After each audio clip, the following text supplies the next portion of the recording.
Masks by The Gap in Humanity. Chapter 1, the only chapter, Masks.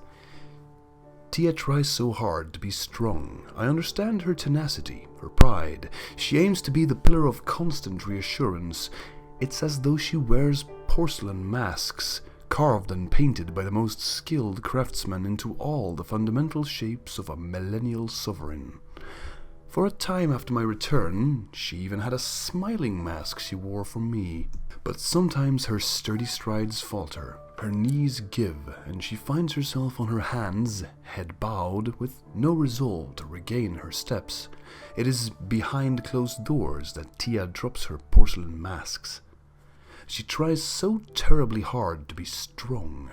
I see it. The strain in her knuckles as she keeps from blasting away those insolent cajolers. The tension in her back as she hunches over repetitive proposals for hours. The mute of her eyes, since they never seem to sparkle as brightly as they could when she laughs with me. The Tia I remember, past my cloudy memories attached to a once jealous veil, is not the Tia I have now. The Tia that once smiled with the gleam of her sun is not the Tia who now only plasters a stiff recreation of that brilliance on her countenance. She is not the Tia that curls on my bed when her unmasking is too frightening to handle alone. I kiss her pain away, never her tears, because she hardly opens herself up enough for those to fall, but the pain she gives to me, and I take it gladly. I smooth back her dancing daybreak tresses and kiss along her temple and hairline. When she sighs, I swear I can see her anguish drift away.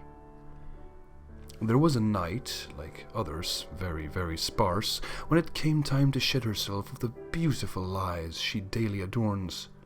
They come off quickly, scarcely in time to bid my hall guards good night or hear my embellished door clunk shut. She was trembling that night. She had never trembled. I couldn't get her to speak a single word or calm her down. It worried me, which wouldn't do. I had to be stable when she could not be. I kissed her temple and caressed her hair. Her eyes wandered, disconnected from where we were in the world. As I lay beside her, I did something new. I kissed her hands, trying to erase the strain on the hills of her knuckles. Her fingers twitched, marginal success, but that was still something. The hope of a teether for the anchor I was to become. For a moment, her eyes swam to mine in the darkness as my lips pressed into the valleys at the bottom of her fingers. Her wariness was plain, and she made me enter it in the darting seconds I was able to bring her back to earth. There was so much resignation, question, dimming fury, and trepidation towards her lot in life. Then she was gone. I needed to pull her back, to save her before she was trapped by her cave-in. I opened her palm and kissed her there too. Again, for a fleeting moment, Tia was not a stranger to me. This was good. As long as she was responding, I was sure I was doing something right. When my lips had found the surface of her hand, I moved to her other one. I had her attention. The distance was gone, and she watched me with an eerie curiosity. But I was not deterred. It must have been my breath, or the sensation of my lips, too light, too ticklish. But she made a noise this time as I kissed her inner wrist. My eyes shot to hers, ready to apologize for any discomfort or shock, but I found none in her expression. Instead, an entrapping force, her gaze bid me to kiss her again. A faint part of me, critical and wary, warned me to tread cautiously. But why? I was helping Celestia, nothing more. My lips pressed her soft skin once again, my blue eyes never leaving her rose. Her lips, once trembling, ever so slightly parted. "Please," her woe-wrangled voice rasped. Please? But what did please mean? The small caution in my heart spoke to me again. Careful. Please what? Careful of? All I wanted to do was help her, my Tia. Her eyes begged. They asked for more.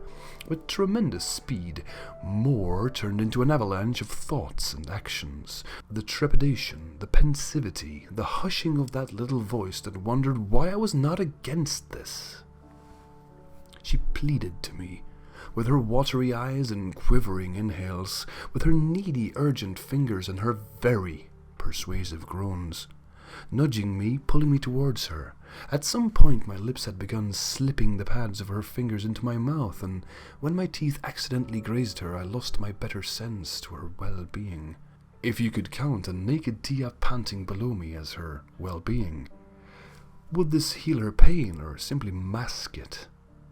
I could not know, but my efforts thus far seemed to ease her troubled spirit, so I would not stop just yet.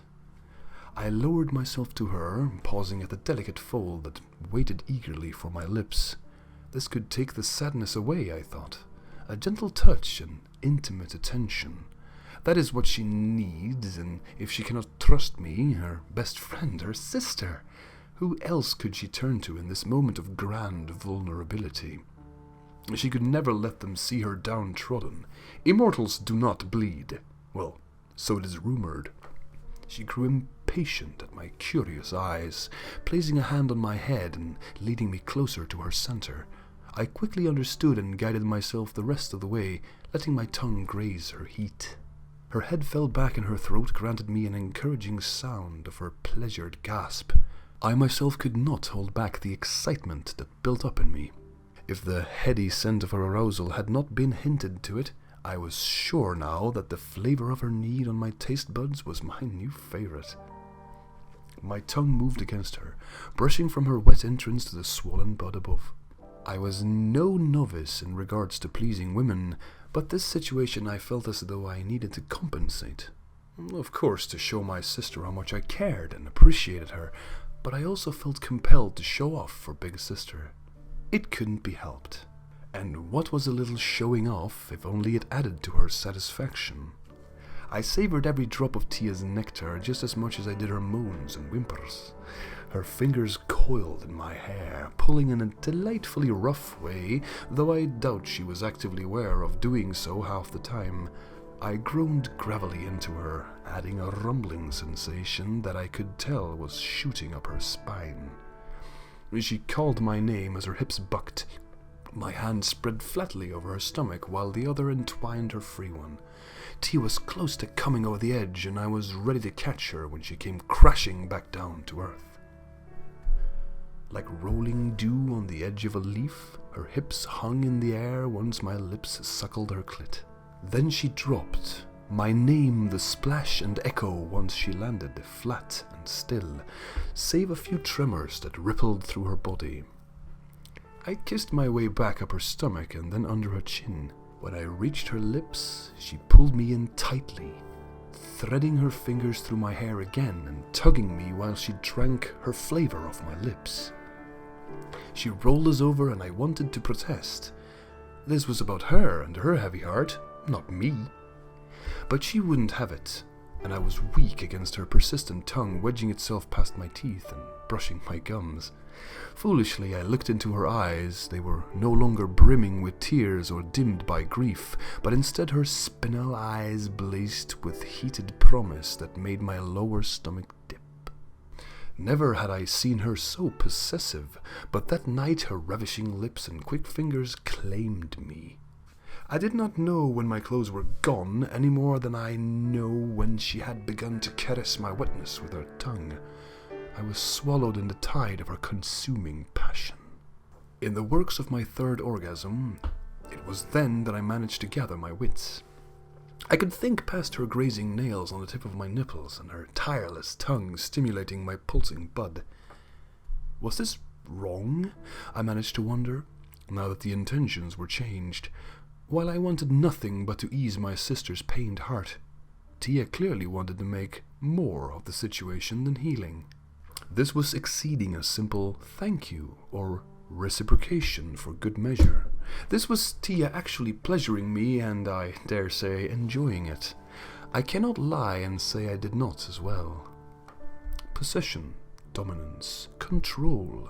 I felt them all explode across my skin from every point of contact between us.